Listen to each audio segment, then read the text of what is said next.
Hey guys, this is Arush. Welcome to Adiyog Technical, and today I will be talking about, as I see today, is that streaming is becoming a lot in fashion these days.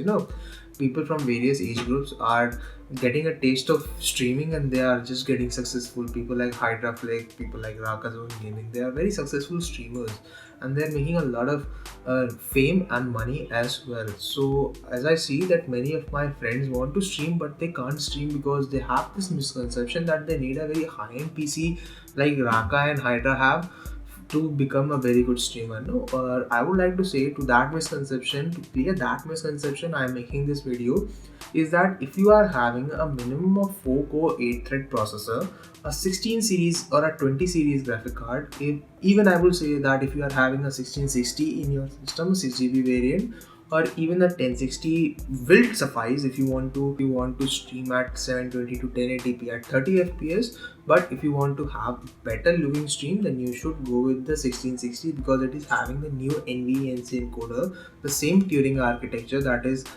also on the 20 series graphic card, and the same NVENC encoder that the 20 series graphic card has. So in my opinion, if you want to do streaming and gaming onto a single system, you should be having a minimum of 4 cores to a maximum of any number of cores that are available, that is the high-end PC build that are having. So if you are having a minimum of 4 core or a 4 core 8 thread processor, so then you can go with the NVENC encoder and you can generate very good looking quality stream at 30 fps. I would like to say that go with the 30 fps in the initial phases, and when you are going to become famous and you are getting for what you are doing, so then you can invest in your streaming PC as well. So you can have a dual PC setup for streaming and gaming. So one PC is going to do streaming and the other is going to do gaming. That is the main conception, and I would like to say that you should be having a capture card with yourself. That is even the Evermedia or the Elgato. Elgato is used by most of the professionals in the world, so that is the reason I'm suggesting you that. And the entry level Elgato that is available is the Elgato HD60s that is capable of capturing 1080p video. So I would say that if you are having a lot of money, you can initially invest in a dual PC, or even if you are having a very tight budget, you can go with a minimum of 4 core 8 threads for your streaming and a 16 series graphic card, say starting from 1660, 1660 Ti or 2060, 2070, 2080, whichever fits your budget. You should go with that in 2020 if you want to become a streamer which is going to have a very good quality, at which your viewers can see what you are streaming clearly. That is the main thing, as I have heard from a lot of streamers and their fans, that stream quality is most important. I have to see, as a viewer, I would like to see the game very clear rather than his face and his audio.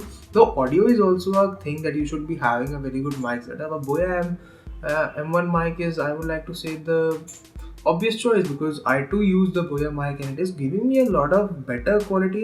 You don't need to spend a lot of in your boom arm, the mic, the phantom power supply and everything. The streaming PC and a gaming PC, what that is going to do is that it will balance the load. The load is divided 50-50, so you won't be facing a lot of frame drops and lag on the game you are playing.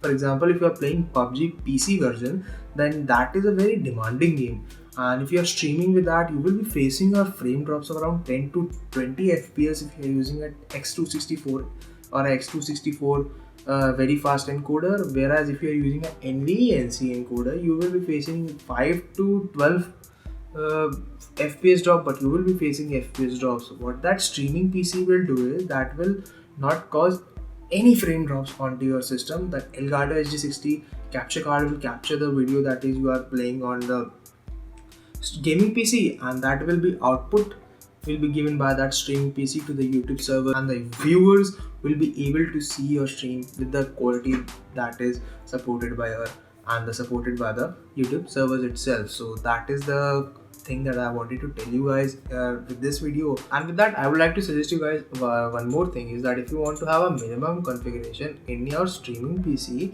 then I would like to suggest you guys go with the Ryzen 5 1600. It is available for 8 to 9,000 rupees in the market.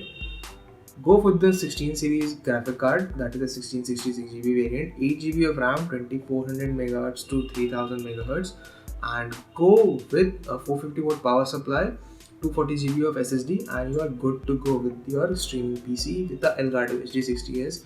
Minimum capture card that is going to cost you around 40 to 45,000, but that will increase your streaming quality to a, like if you are streaming on this level, then it is going to increase your streaming quality to this level, as the load will be divided, and you will be even able to stream at a higher bit rate.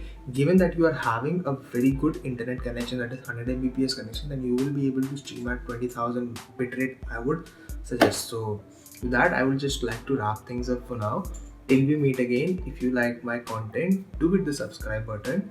Till we meet again, tata, bye bye, and sayonara.